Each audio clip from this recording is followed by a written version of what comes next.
दोस्तों, यह जरूरी नहीं कि समाज के हर लोग आपसे खुश हों या घर के सभी सदस्य आपसे खुश हों। दोस्तों, ये कहानी जो आज की है वो इसी टॉपिक पर है, तो आइए इस कहानी के माध्यम से समझते हैं और यह जानते हैं कि कैसे निंदाओं से दूर रहा जाए।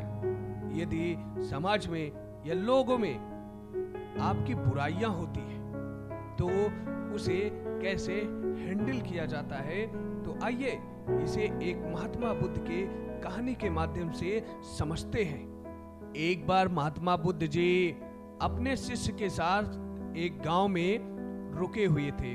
गांव के लोग महात्मा बुद्ध जी के पास अपनी समस्याएं लेकर पहुंचते थे और महात्मा बुद्ध जी अपनी बुद्धि से उनकी समस्याओं का समाधान करते थे, उन्हें रास्ता बताते थे। कुछ ही दिनों में जो कि महात्मा बुद्ध जी उस गांव, उस नगर में पहुंचे हुए थे, उस क्षेत्र में काफी प्रसिद्धि हासिल कर ली।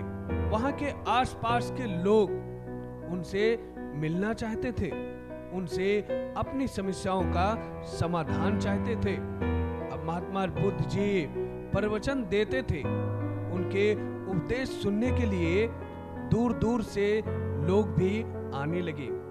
महात्मा बुद्ध जी की इतनी लोकप्रियता देखकर गांव के ही एक पुजारी को जलन होने लगी। यह सोचने लगा कि इस तरह से तो उसके जो भक्त हैं वो भी बुद्ध जी के पास जाने लगेंगे। अब पुजारी को जलन होने लगी, वह महात्मा बुद्ध जी से शत्रुता रखने लगा।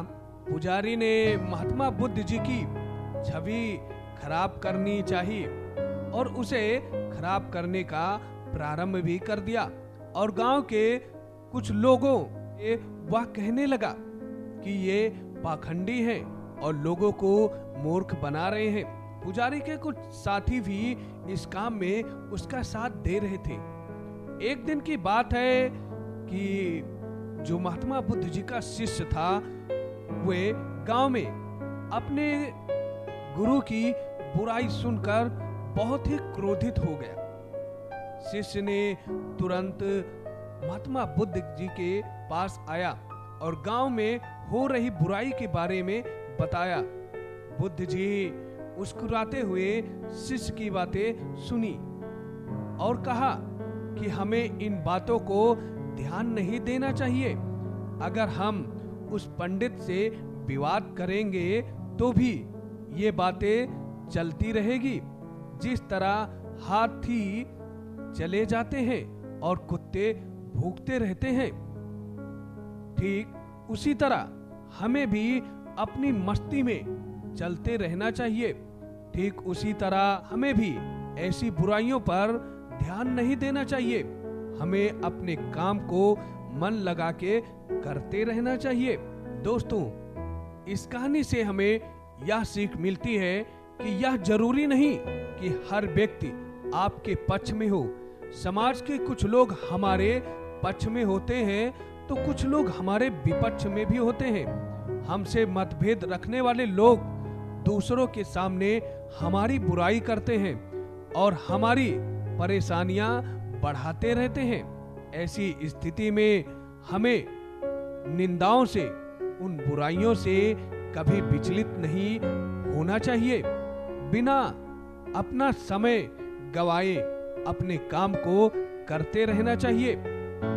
जो आपका गोल है, जो आपका लक्ष्य है, उसे हासिल करने के लिए आपको निरंतर रहना चाहिए, क्योंकि ये समाज, ये लोग आप कुछ करेंगे तो भी आपको बोलेंगे और कुछ नहीं करेंगे तो भी आपको बोलेंगे। इसलिए सपना आपका है, लक्ष्य आपका है, इसलिए आगे आपको जाना है।